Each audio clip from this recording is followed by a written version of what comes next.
Hey there, fabulous twist. Welcome back to my channel where we turn fabric scraps into fabulous creations, one stitch at a time. Today we're making something super cute, super handy, and super stylish. The snap and zip card keeper. Perfect for carrying your cards, a few coins, and maybe even your favorite coffee loyalty card because priorities, right? So grab your supplies, grab a snack, and let's get stitching.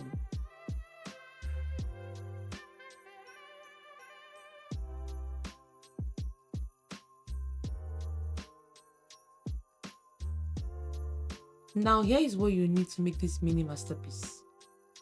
The main body. You'll be cutting two exterior and two lining pieces, each measuring 4.5 inches high by 6 inches wide.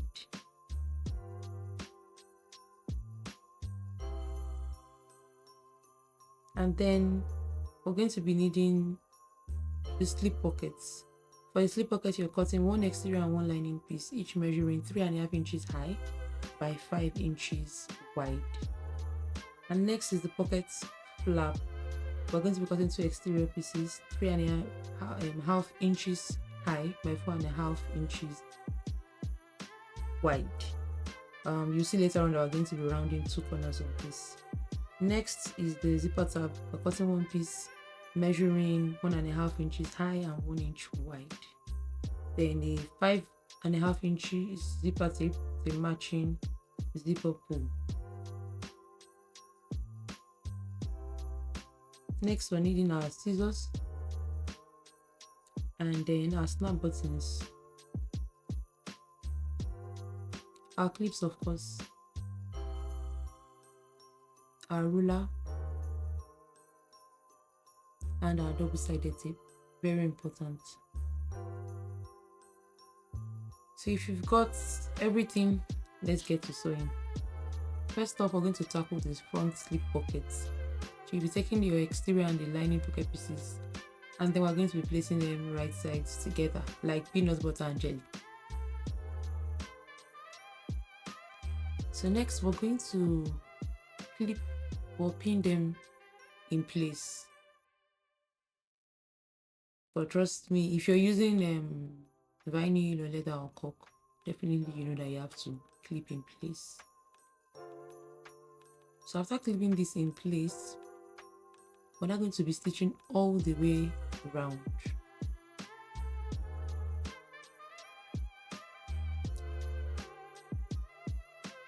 So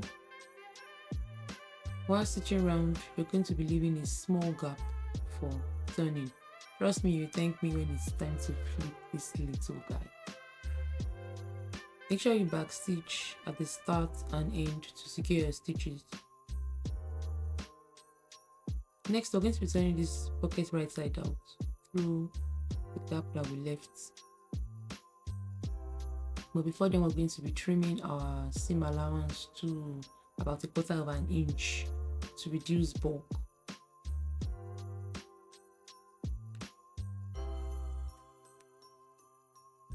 So when we're done trimming the seam allowance, make sure you do not cut into your seams. When you're done trimming your seam allowance, you're going to be turning the pocket right side out through the few inches gap that we left.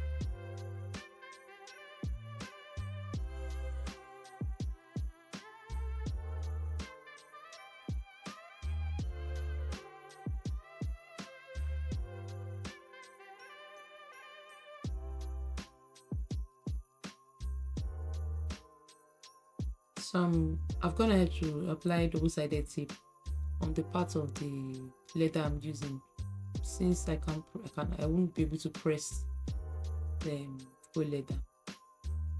But for the fabric, which is the lining, that was easier for me to press.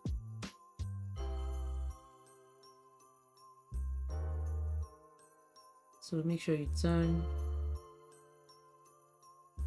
not too aggressively though. We're crafting and not wrestling. They are going to be using a blunt tool to poke out those corners.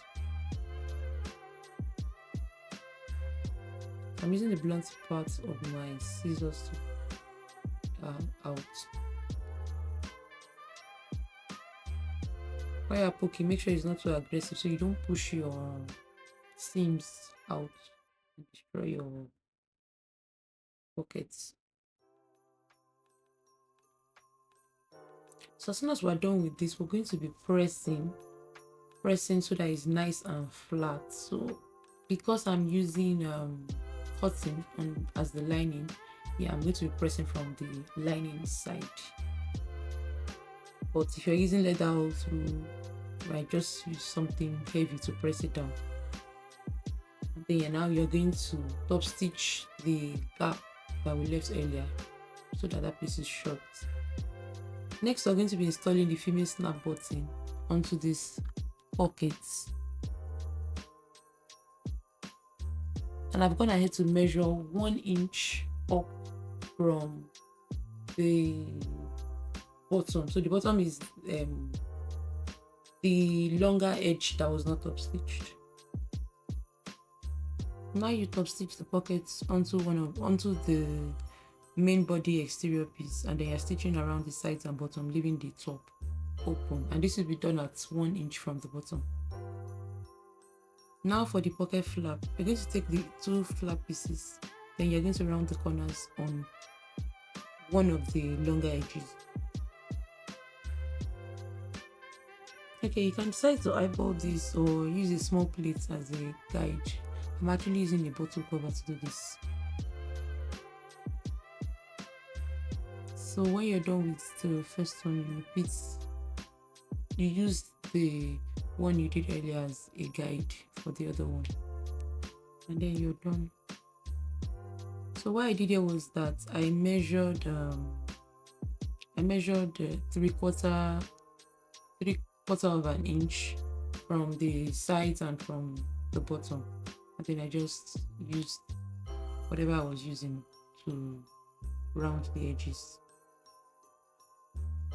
So as soon as it's done, we're going to be placing these pieces right sides together, and we're going to be stitching all the way around, just like we did with this pocket. So you're going to clip in place, and you're going to stitch around. So you're going to be leaving the top straight edge. You're going to be leaving a gap at the top straight edge open for turning.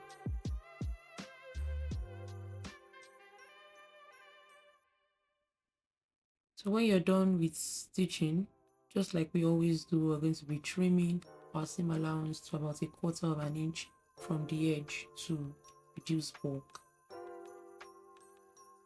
Then we're now going to be flipping this right side out, and we'll give it a good press. So I'm using faux leather on both sides, which makes it difficult for me to press with a hot iron.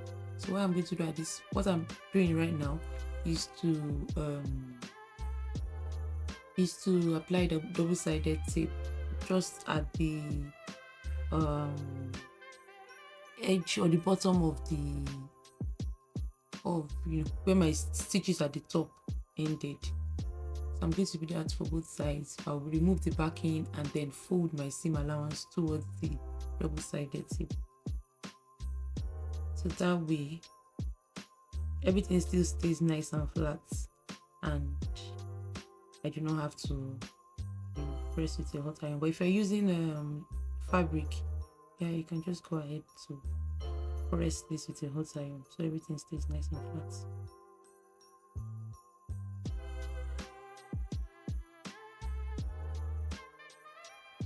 So as soon as this is turned out and pressed flat, I'm going to be top stitching around this flap piece. So you're going to top stitch around the 4 sides.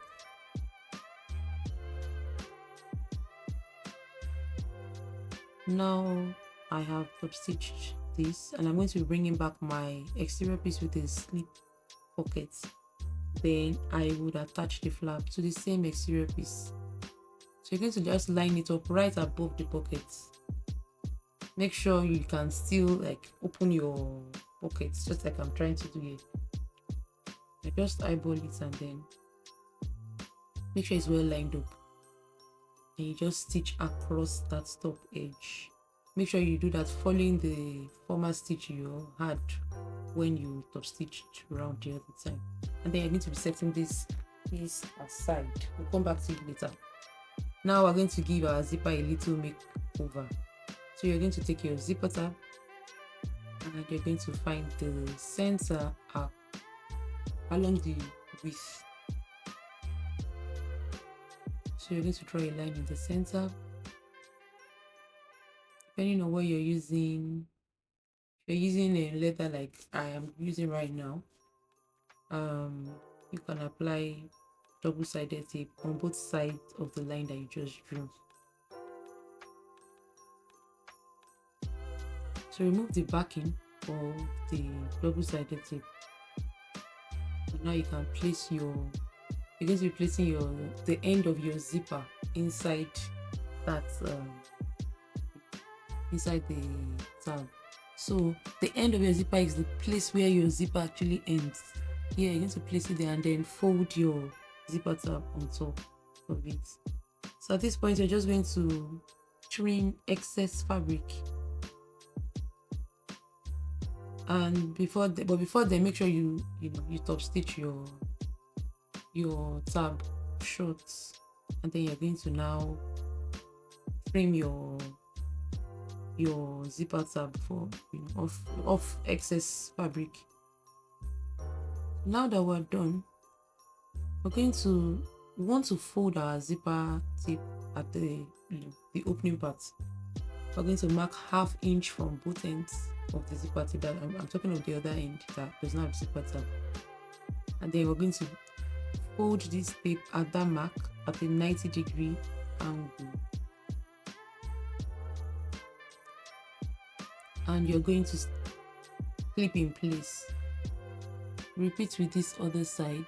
Fold the tape at that mark at a 90-degree angle, and then you clip in place.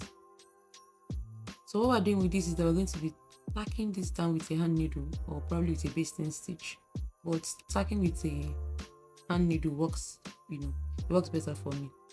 So this is going to give the zipper a clean and professional finish because we're all about the details here.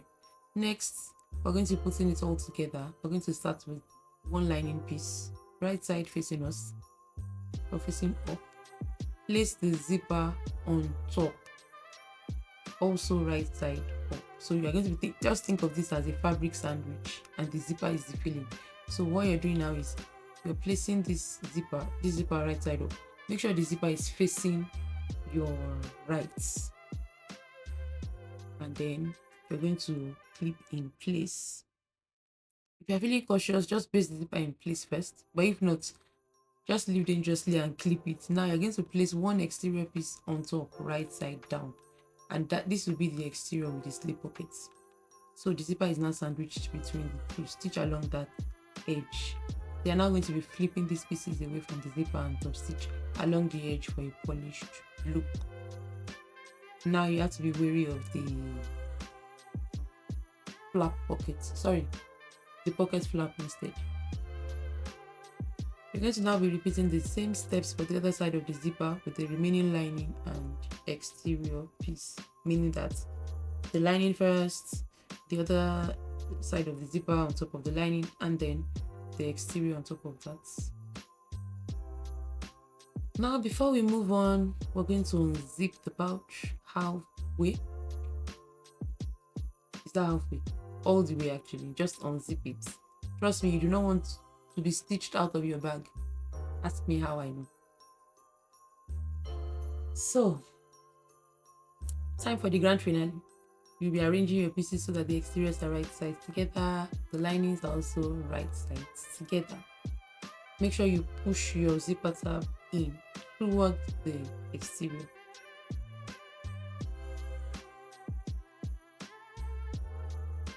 And then you're going to be matching the seams on both sides. So everything just stays, comes out really nice and professional. Then you're going to clip all the way around. Clip all the way around this. Same for the side where the zipper was folded as well. Make sure you match the seams at that point. And then clip.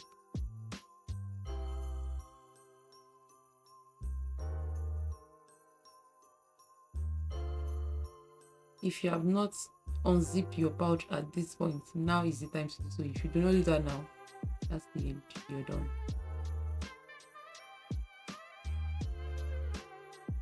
So we are done clipping this pouch all the way around.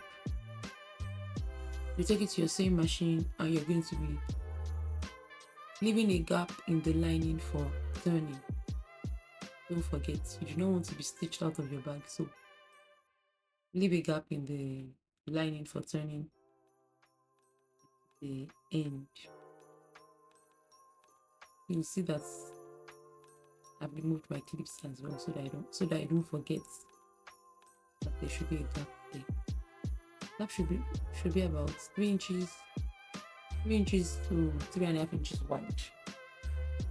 When you're done, you're going to be turning this pouch through the gap that we left earlier, but like we always do, don't forget, trim your seam allowance to about 1/4 of an inch from the edge.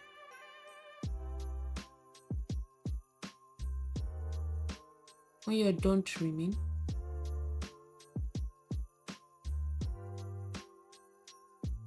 fold your seam allowance at that lining, at the gap, the gap in the lining area.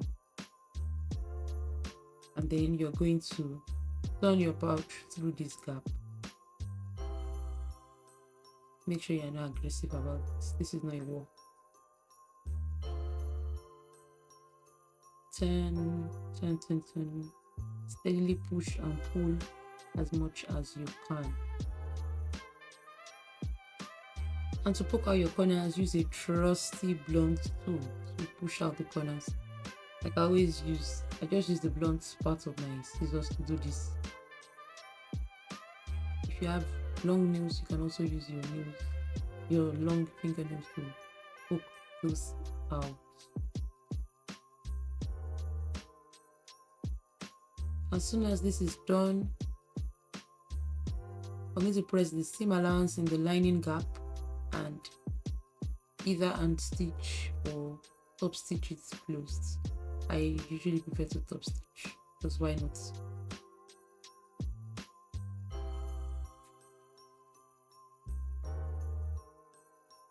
Top stitching of this gap done, we'll be pushing the lining into the pouch, zip the pouch shut,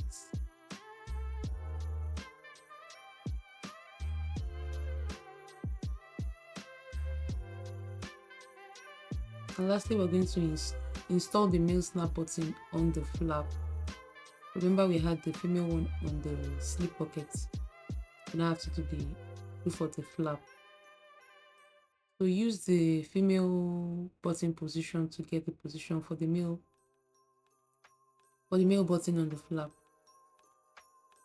Yeah, and just like that, your snap and zip card keeper will be done soon.